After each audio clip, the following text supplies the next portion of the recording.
Ladies and gentlemen, welcome to the Officer Candidate School graduation for Class 50125. We invite you to direct your attention to the screen and enjoy the following presentation.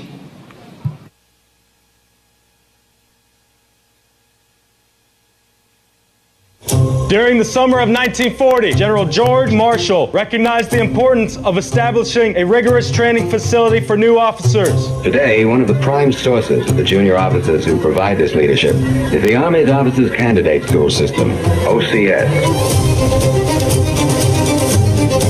We build the leaders that are at the tip of the spear winning our nation's wars. OCS has had hundreds of thousands of graduates lead soldiers in combat, preparing them and leading them on the worst day of their lives, and sometimes the last day of their lives.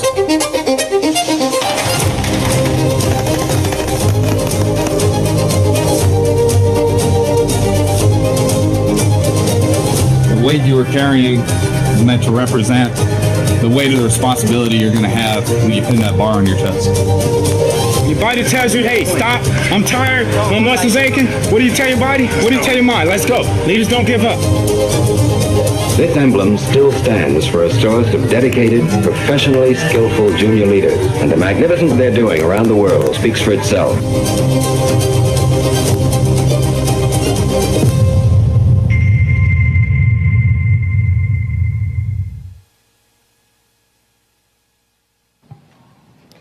Ladies and gentlemen, please rise for the arrival of the official party, honors to the Honorable Pete Hegseth, followed by the invocation given by Chaplain Robinson, and remain standing for the playing of the national anthem.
Please pray with me.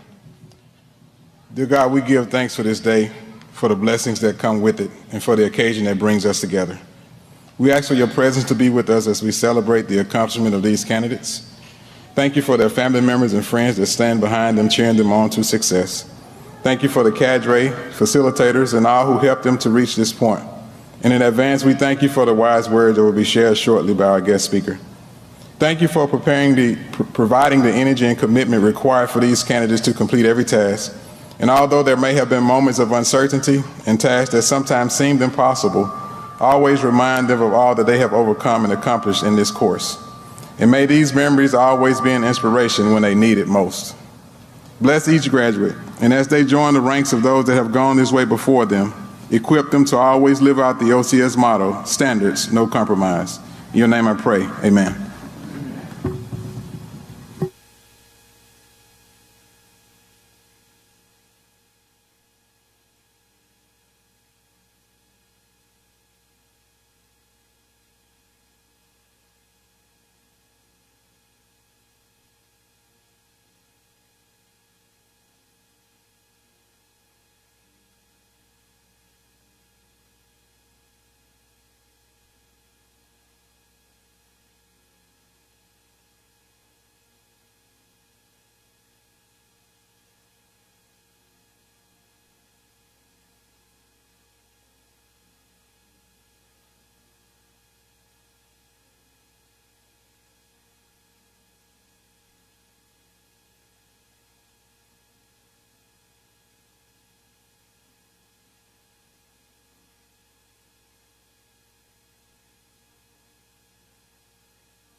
Ladies and gentlemen, please be seated.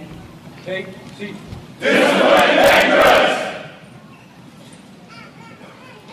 The Honorable Pete Hegseth, Secretary of Defense, Mr. Tata, Major General Tooley, Command Sergeant Major Haight, Colonel Insolin, Colonel Tompkins, Command Sergeant Major Tolman, Colonel Retired Harmon, Lieutenant Colonel Kingsley, Command Sergeant Major Nieves, distinguished guests, friends, and family of our officer candidates, good morning and welcome to the OCS graduation for Class 50125.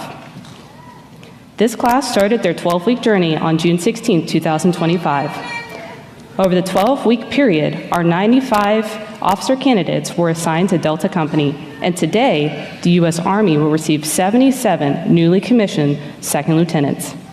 Although their OCS journey is ending, they will continue to learn and develop as leaders to ensure the Army remains the world's premier fighting force. These candidates successfully completed Officer Candidate School, which consists of 3 phases: the Basic Officer Candidate Phase, the Intermediate Officer Candidate Phase, and the Senior Officer Candidate Phase. The Basic Phase consists of 5 weeks of academics and intense physical training to include the Gold to Black event, Bolton Obstacle Course, and land navigation. The Intermediate Phase consists of additional academic courses, officer skills evaluations, and culminates in a multi-day field leadership exercise. The Senior Phase consists of a senior mentor sessions and social events as the candidates transition to commissioned officers. The officer candidates will branch into all areas of the Army. After graduation today, our newly commissioned second lieutenants will report to their branch-specific Basic Officer Leaders course. Ladies and gentlemen, please join me in welcoming the Commandant of the Federal Officer Candidate School and the Commandant of the 3rd Battalion, 11th Infantry Regiment, OCS, Lieutenant Colonel Jonathan D. Kingsley. Thank you. Good morning. Honorable Secretary Hegseth, General Tooley, Mr. Tata, Command Sergeant Major Haight, distinguished guests, family and friends of Danger Company, 3rd Battalion, 11th Infantry Regiment, and Officer Candidate School Class 501-25. Thank you for joining us here today at Fort Benning. Shortly, our graduates will take their sacred oath to support and defend the Constitution as commissioned officers in the United States Army. This is a sacred charge that demands the time, stress, and risk of service. However, we know families also sacrifice as your soldiers honor their oath. For that, I thank you, and I hope that memories like today balance times and duty calls your soldiers away. Our unit, 311 Infantry, was established in 1861, and our colors mirror 21 of the regiment's 28 total battle streamers. Today, our unit operates the Federal Officer Candidate School. Our mission is to train, educate, and commission leaders of character who lead by the Army ethic, and after their branch-specific training, stand ready to lead our nation's sons and daughters in large-scale combat. Since General George Marshall directed the creation of Officer Candidate School more than 80 years ago, our graduates continue to answer the nation's call. 75 OCS alumni have earned the Medal of Honor, and OCS continues to provide the Army with its scalable commissioning source in a complex and evolving world. These 77 graduates will soon commission into 14 branches as active duty, National Guard, and Reserve officers. Normally, about 30% of an OCS class has previous military experience, but this small, high-performance class is close to 90% having served prior to OCS, many in combat, and 3 from sister service academies, or from sister services, excuse me. All of them have at least a bachelor's degree, and a third of them have advanced degrees. OCS officers have unique experiences, perspectives, and maturity with backgrounds in all walks of life. Many here are in the reserve component, holding civilian jobs or second professions. In this class, we have 4 mothers and 30 fathers, 7 Division I athletes, teachers, business owners, data scientists, healthcare professionals, those in finance, sales, statistics, law enforcement, aviation, cybersecurity, and AI engineering, among others. Our youngest candidate here today is 23 years old. The oldest is 42. The average age of an OCS graduate is 28 versus 22 at ROTC or West Point. OCS draws people with maturity, drive, and real-life experience who are guided by incredible professional cadre. That's why these future officers are so likely to succeed. Today, these officer candidates leave OCS knowing that they prove their character and their fitness to lead. God bless them in the Army they go forth into. Please join me in a round of applause for your officer candidates.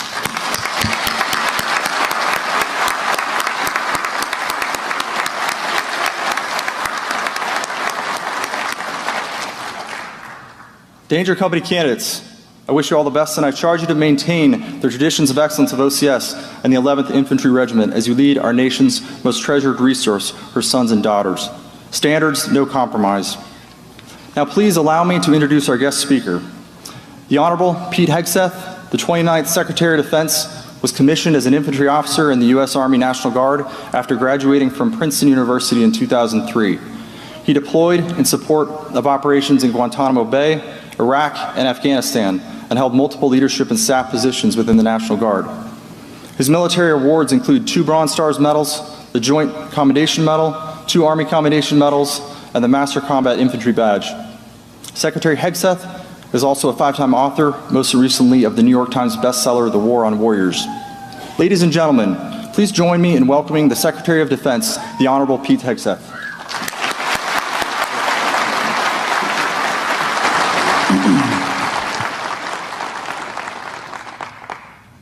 Well, thank you, Colonel Kingsley, for that introduction. Very much appreciated. Major General Tooley, Command Sergeant Major Haight, other distinguished guests, friends, family, and most importantly, the graduating class of Officer Candidate School 50125. Formally from the Pentagon, we wish you congratulations. It is great to be here at Fort Benning, and it is Fort Benning, and out of Washington, D.C. In fact, I'd trade almost any meeting I have on a daily basis, most of the time, for a 5 a.m. ruck march. Although this morning it was a 5 a.m. jog. Slow it down a little bit.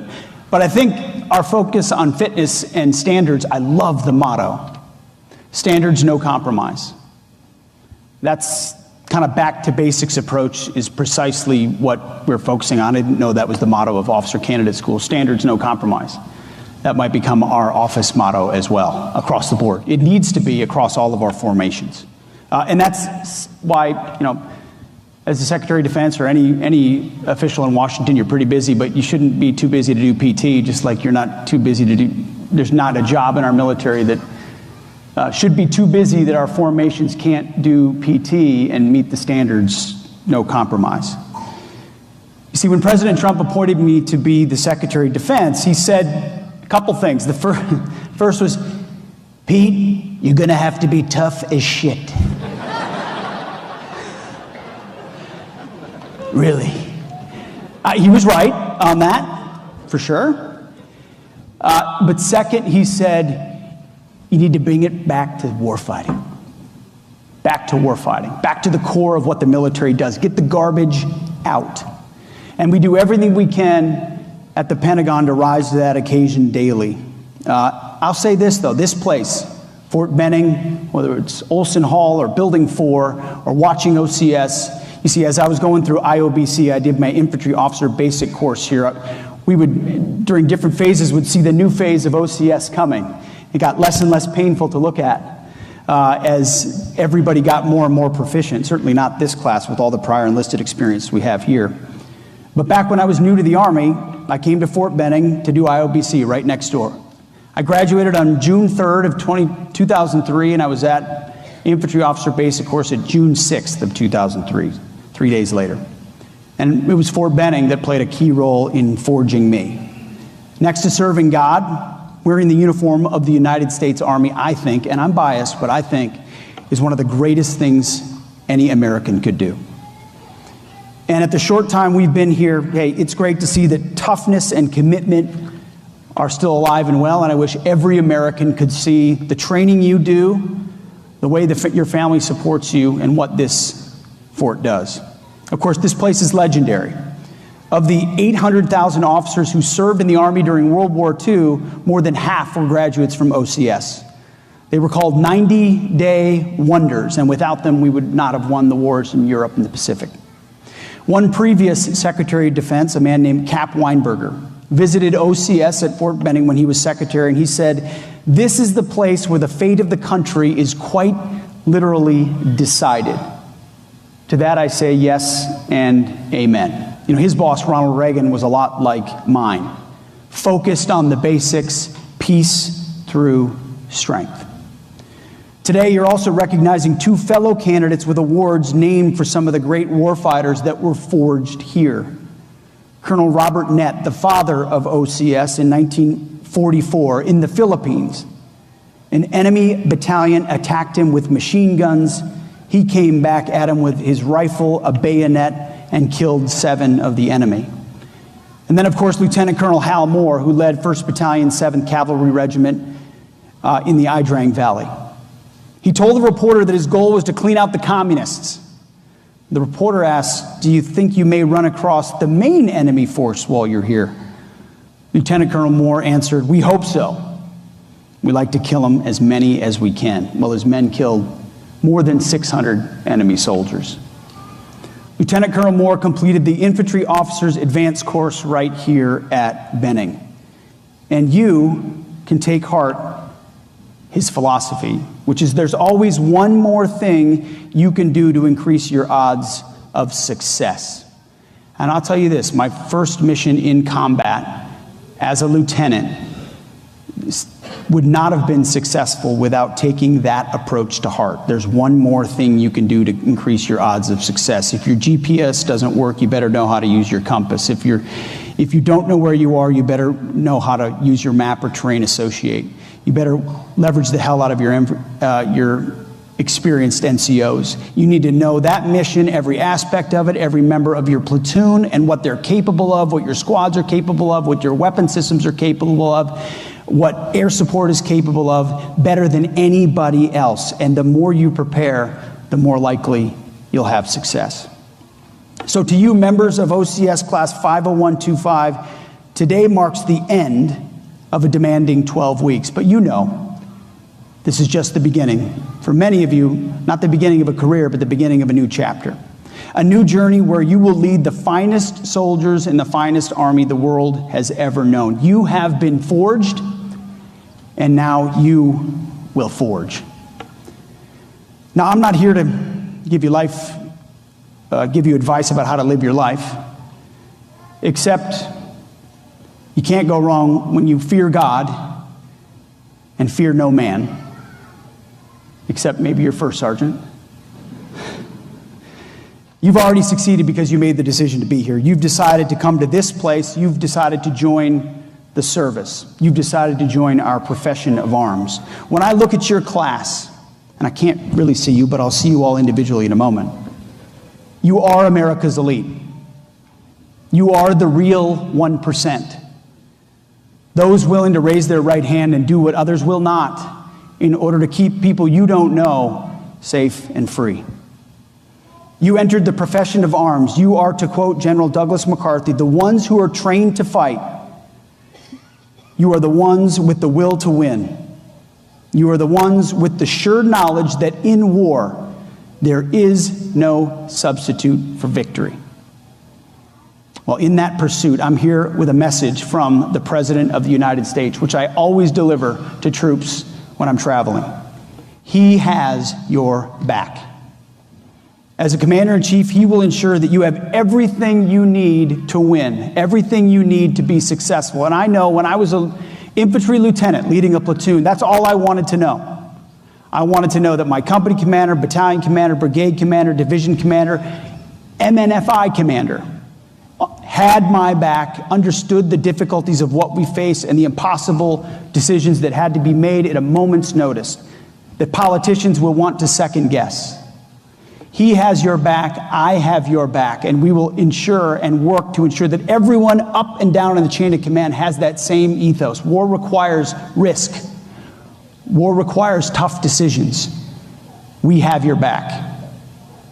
We're going to make sure that your hands aren't tied behind your back as you bring violence on the enemy. We're going to make sure that decisions are pushed down to the lowest possible level where they should be made. We're going to make sure that second guessing is brought to a minimum when good faith is brought to bear. that good decisions are made not by politicians and bureaucrats in a faraway capital, but by warfighters. Warfighters who understand the nature of the threat, warfighters like you and your men, forged. You see, before President Trump was elected, our national security policy was a tangled mess. We'd lost our way, and our enemies took notice. But President Trump has brought America back. He understands the idea of deterrence, of peace through strength, of putting America, Americans, American soil, and American citizens first, of applying common sense, which in the town I just came from is not all that common. Principles faithful to the origin of this great republic when General Washington said, "To be prepared for war is one of the most effective means of preserving peace." In fact, that was my first platoon motto. Those who long for peace must prepare for war. And that's why the warrior ethos is front and center of what we want to instill.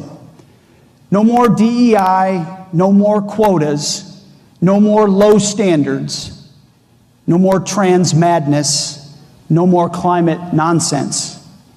Merit-based, colorblind, gender-neutral. Standards high and always getting higher. No compromise. One of the benefits of being Secretary of Defense, maybe a slightly different title tomorrow, we'll see, is being able to get out of Washington to come here and meet our frontline warfighters. To look you in the eyes, shake your hands, and congratulate you. I'll never forget what it felt like to be a second lieutenant. What it felt like to meet my platoon, to want to earn the respect of my NCOs, my squad leaders, E6s with that experience, my company commander, my first sergeant. It's a daunting task. But seeing your kind of bravery reminds me of a trip we took to Normandy on D-Day this past summer. Looking those veterans in the eyes and shaking their hands, honoring them for what they'd done on those beaches 81 years ago. They were old men. I'm looking at old men on those beaches of Normandy. Here I look at young men and women. But you are the same. You are the same soldiers as those soldiers. Because they still spoke of the brotherhood of warriors. The soldiers on their left, the soldiers on their right, they were together as they ran up those beaches. Regardless of your age and regardless of your era, those things never change. As I stand at the podium, I can't help but think about the bravery, and I'm reminded of my own first sergeant, a warfighter who changed my life when I was in Iraq and Afghanistan in 2005 and 2006. During his next deployment in 2007, one night, his outpost was attacked by 150 Al-Qaeda fighters coming at him and his soldiers with RPGs, mortars, and everything they had. He put himself out front, carried soldiers to safety, protected others.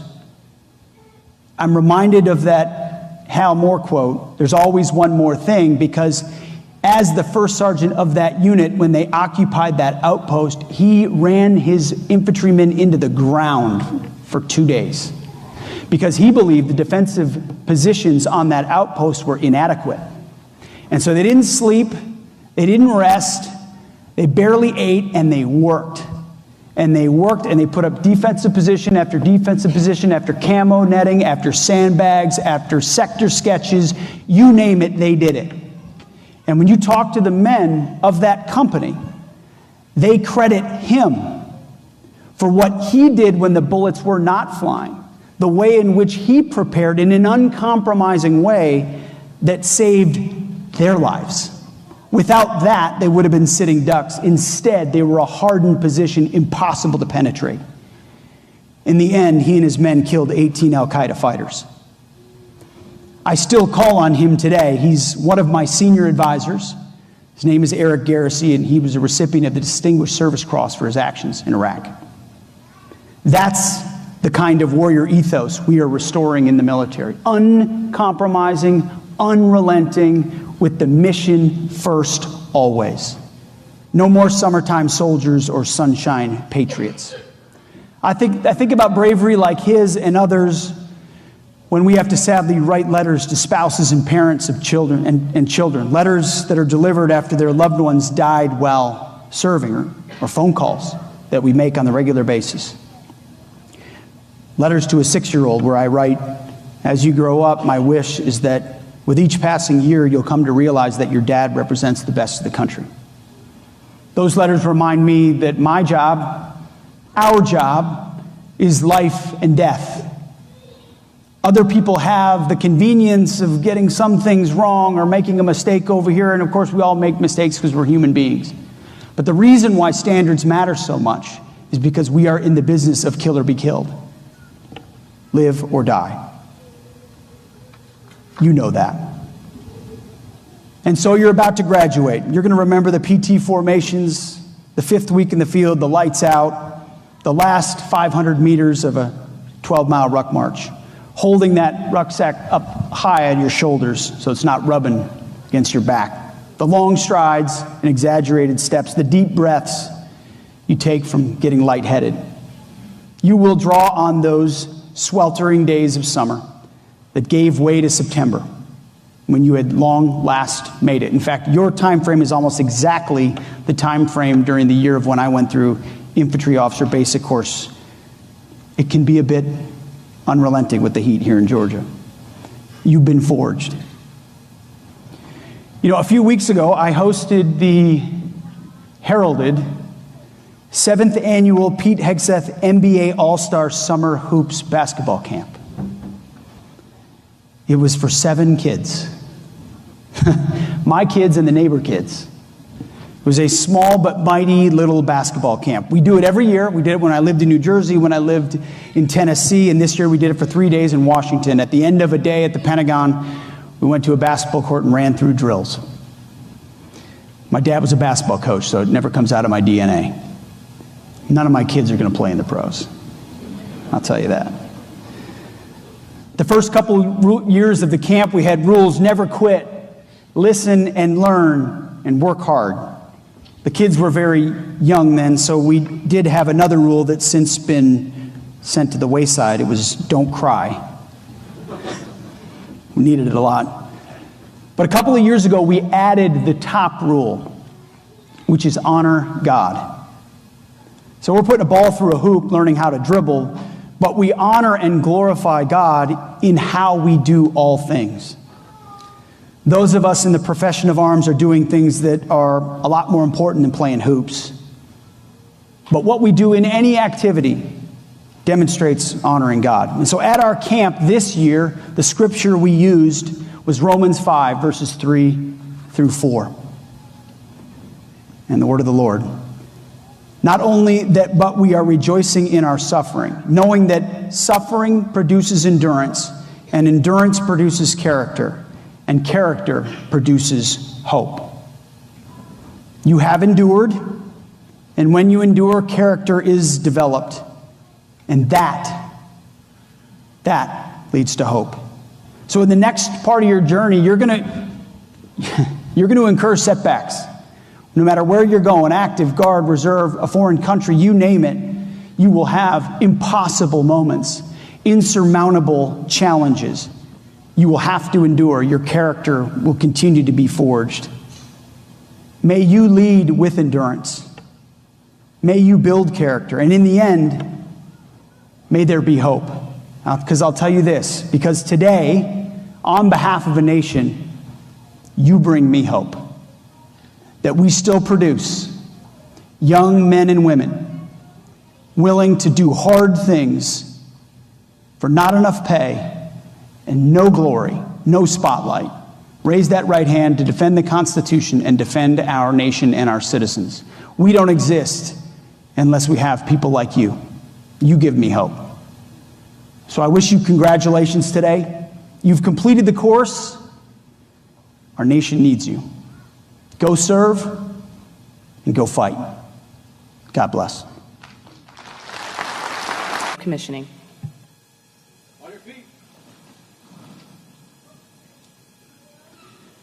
Raise your right hand and repeat after me. I state your name. having been appointed as an officer in the Army of the United States. In the grade of second lieutenant. Do solemnly swear. That I will support and defend the Constitution of the United States. Against all enemies, foreign and domestic. That I will bear true faith and allegiance to the same. That I take this obligation freely. Without any mental reservation or purpose of evasion. And that I will well and faithfully discharge the duties of the office upon which I am about to enter. So help me God. Congratulations, lieutenants. Thank you.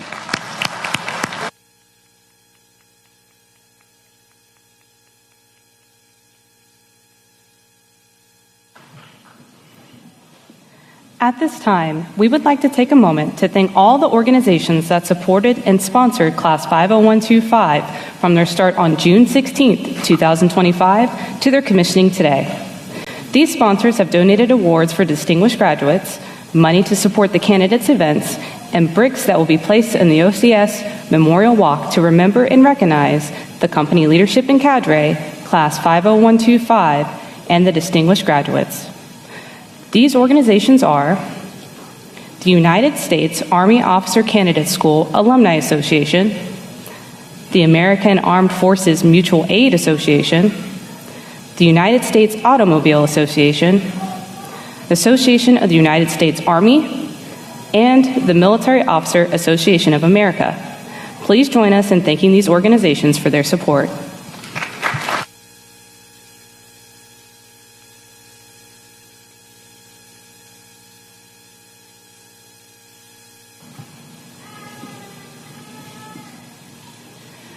The Distinguished Honor Graduate is the graduate on the Commandant's list who has outperformed all other OCS graduates in academics, physical fitness, and leadership while displaying the professional qualities required of officers in the United States Army. The Distinguished Honor Graduate will receive a saber, a brick on the OCS Memorial Walk, sponsored by the Military Officers Association of America, an Army Achievement Medal, and the U.S. Army Officer Candidate School Alumni Association Challenge Coin. Ladies and gentlemen, the recipient of the Jess Walls Award, Distinguished Honor Graduate of OCS Class 50125, is Second Lieutenant Justin Morrill, Signal Corps, Branch Detail, Infantry.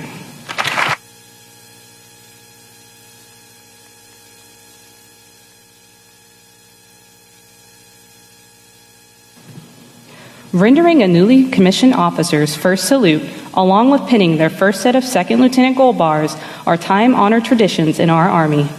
At this time, the class's Distinguished Honor Graduate, Second Lieutenant Worrell, will be joined by his wife, Brianna Worrell. Brianna will place the rank upon his shoulder boards, and Sergeant First Class Devlin will have the honor of rendering Second Lieutenant Worrell's first salute.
The Distinguished Leadership Graduate is the graduate on the Commandant's list who displayed the highest standard of leadership qualities in the class. The Distinguished Leadership Graduate will receive a brick on the OCS Memorial Walk, sponsored by the Association of the United States Army, a U.S. Army Officer Candidate School Alumni Association Challenge Coin, and an Army Achievement Medal. Ladies and gentlemen, the recipient of the Robert B. Nett Award and the Distinguished Leadership Graduate of Class 50125 is Second Lieutenant Mitchell Silcox, Corps of Engineers.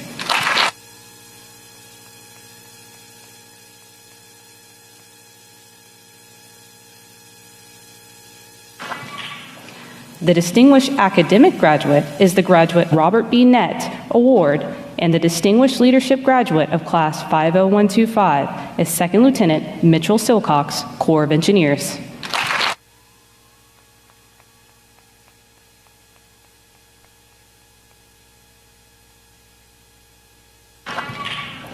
The Distinguished Academic Graduate is the graduate on the Commandant's list with the highest academic average in the final academic report. The Distinguished Academic Graduate will receive a brick on the OCS Memorial Walk, sponsored by the Association of the United States Army, a United States Army Officer Candidate School Alumni Association Challenge Coin, and an Army Achievement Medal.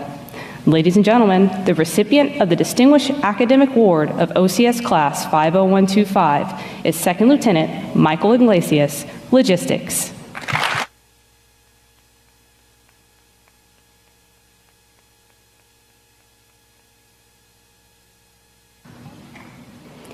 The Hal and Julia Moore Character Award is presented to the individual who demonstrated the most exceptional character throughout OCS. To quote General Moore, "He or she must be competent, exercise good judgment, and must have character. By itself, competence is meaningless without character and good judgment." He will receive an Army Achievement Medal, Hal Moore's book on leadership, Winning When Outgunned and Outmanned, and his diploma. Ladies and gentlemen, the recipient of the Hal and Julia Moore Character Award for OCS Class 50125 is Second Lieutenant Abraham Luna, Military Intelligence.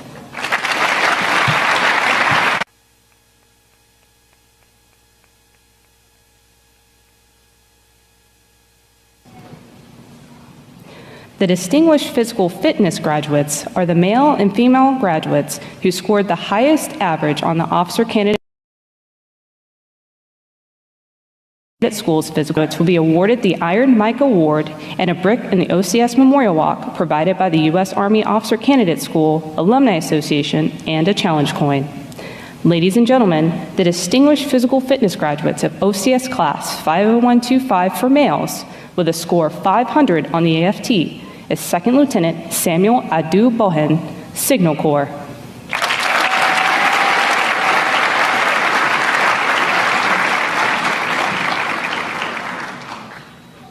And for females with a score of 495 on the AFT is Second Lieutenant Eileen Palawan, Logistics.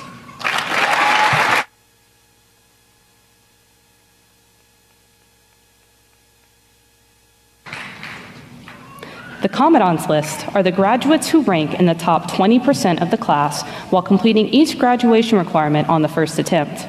Please hold your applause until the entire Commandant's list has been read. In addition to the Distinguished Honor Graduate, the Distinguished Leadership Graduate, the Distinguished Academic Graduate, the Hal and Julia Moore Character Award recipient, and the Distinguished Physical Fitness Graduates, the graduates placing on the Commandant's list for Class 50125 are Second Lieutenant Joshua Criswell, Logistics.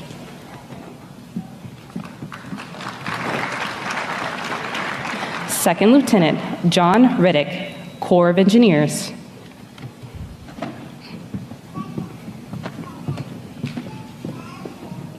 Second Lieutenant Darren Green, Military Intelligence.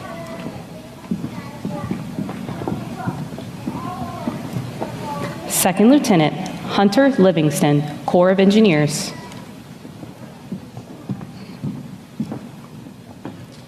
Second Lieutenant David Hunt, Military Intelligence.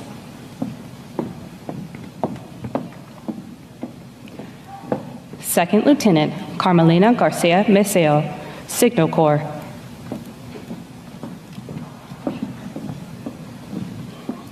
Second Lieutenant Philip Bartell, Cyber Corps.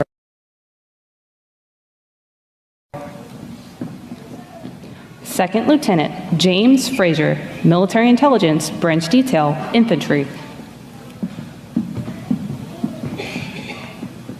Second Lieutenant Michael Saeed, Medical Services.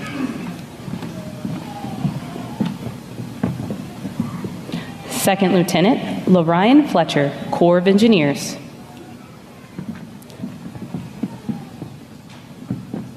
Second Lieutenant Kakal Chavi, Signal Corps.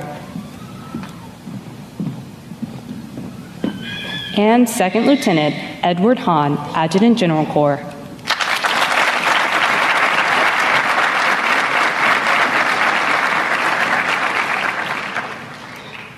In alphabetical order, the remaining members of OCS Class 50125. Please hold your applause until all graduates have been called. Candidates commissioning as Second Lieutenants are Second Lieutenant Rodney Adu Acorsa, Field Artillery.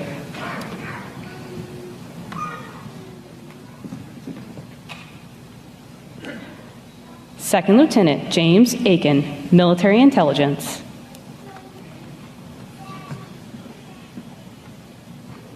Second Lieutenant Christian Baggeson, Military Police.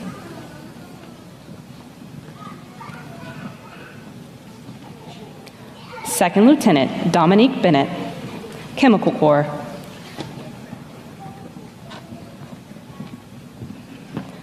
Second Lieutenant Mackenzie Blondes, Signal Corps.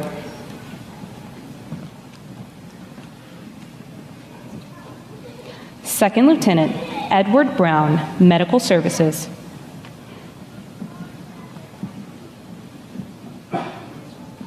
Second Lieutenant Cameron Burris, Logistics.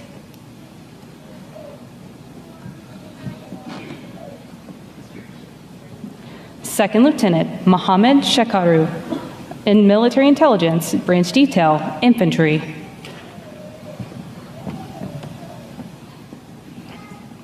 Second Lieutenant Courtney Cox, Signal Corps.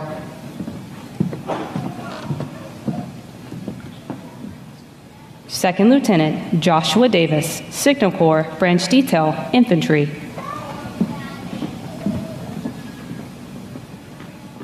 Second Lieutenant Matthew Dion, Logistics.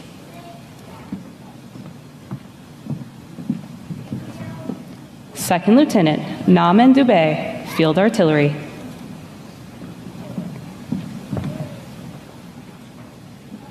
Second Lieutenant Hawken Ellingbo, Corps of Engineers.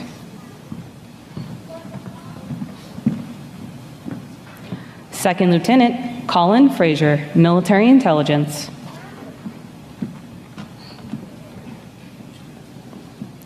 Second Lieutenant Lionel Frew, Cyber Corps.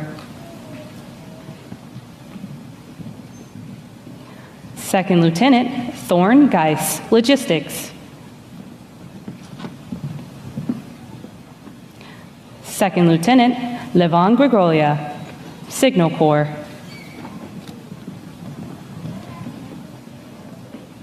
Second Lieutenant Min Kyu Han, Signal Corps.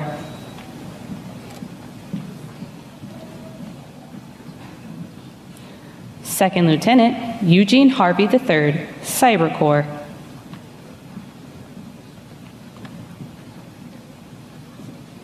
Second Lieutenant Tajane Henry Coney, Corps of Engineers.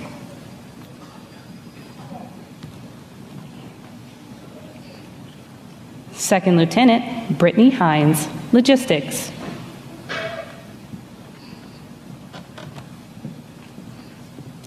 Second Lieutenant Ely Johns, Field Artillery.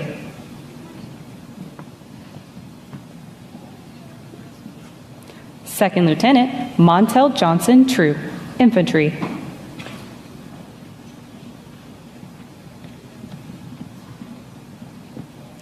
Second Lieutenant Ji Jung, Medical Services.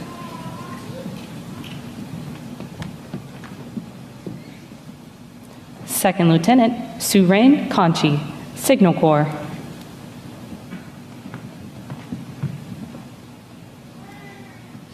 Second Lieutenant Jonathan Kasuba, Corps of Engineers.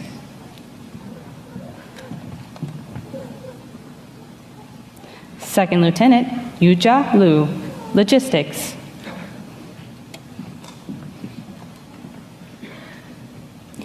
Second Lieutenant Brianna May, Adjutant General Corps, Branch Detail, Field Artillery.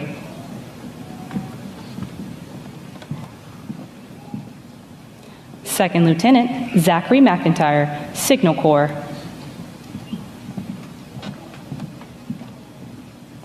Second Lieutenant Christopher Mella, Military Intelligence. Second Lieutenant Anthony Mercado, Military Intelligence, Branch Detail, Field Artillery.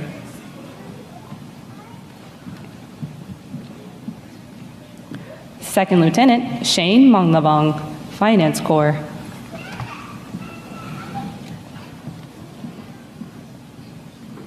Second Lieutenant Edwin Nazario Cruz, Logistics.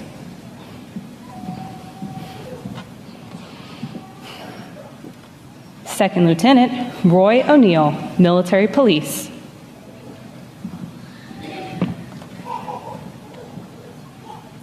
Second Lieutenant Eric Onyongo, Logistics.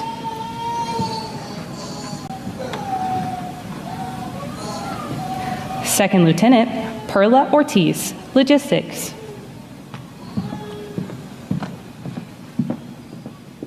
Second Lieutenant Joseph Ostrander, Infantry.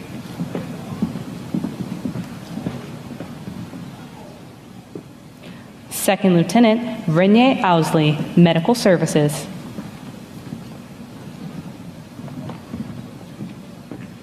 Second Lieutenant Jordan Perna, Military Intelligence.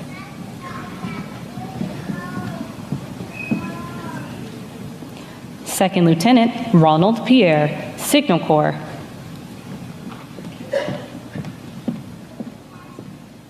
Second Lieutenant Marcella Price Gardner, Logistics. Second Lieutenant Alana Rivera Vasquez, Logistics.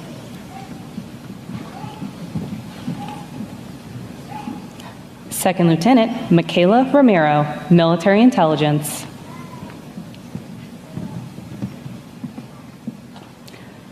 Second Lieutenant Dmitry Roisman, Air Defense Artillery.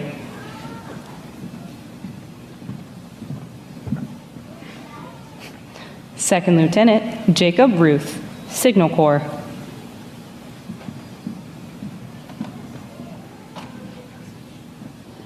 Second Lieutenant Patience Sando, Adjutant General Corps.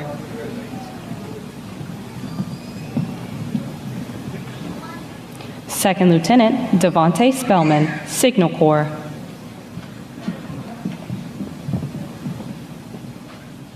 Second Lieutenant Paul Stevens, Military Intelligence, Branch Detail, Armor.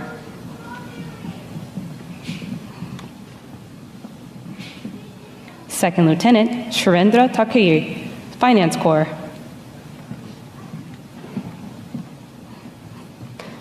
Second Lieutenant Sheriff Tijani Abimbola, Armor.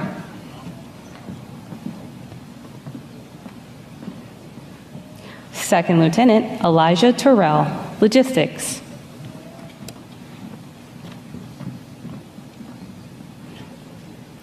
Second Lieutenant Lloyd Turner, Signal Corps, Branch Detail, Field Artillery.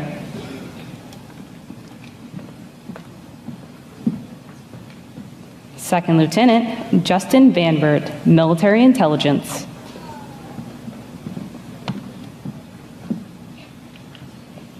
Second Lieutenant Lloyd Williams, Medical Services.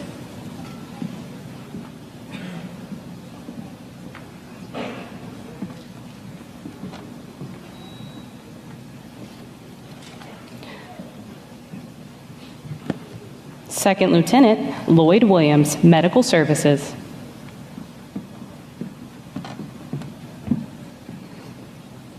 Second Lieutenant Trenton Wright, Cyber Corps.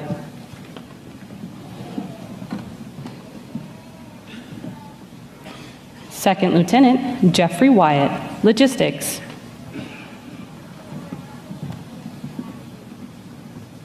Second Lieutenant David Yee, Military Intelligence. And Second Lieutenant Yi Young Zhang, Medical Services.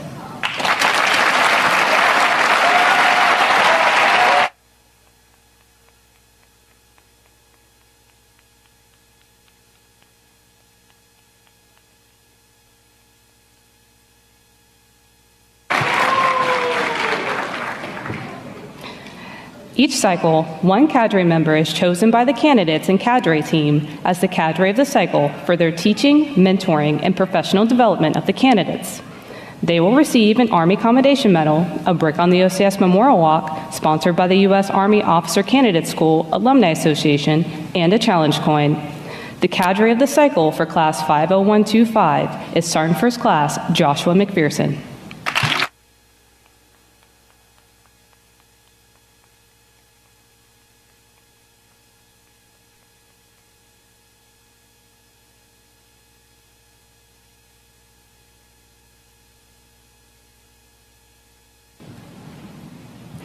At this time, Delta Company would like to highlight two civilians that positively impacted the unit. Lakeisha Johnson from the OCS DFAC and Patrick Smith from the Harmony Church DFAC largely contributed to the logistical success of this course. We appreciate their unyielding support and efforts for our company. Please give these two individuals a round of applause.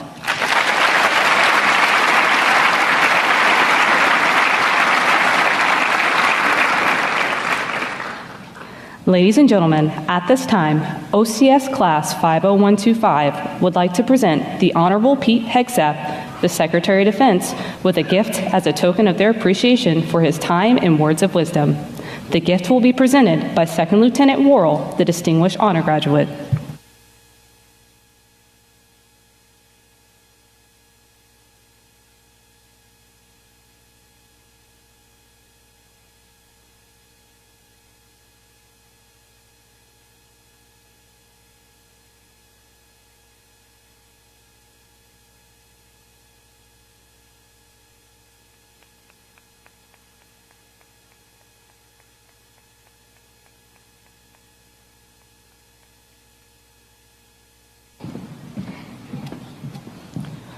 Ladies and gentlemen, please rise for the playing of the OCS alma mater, the Army song, and remain standing for the departure of the official party.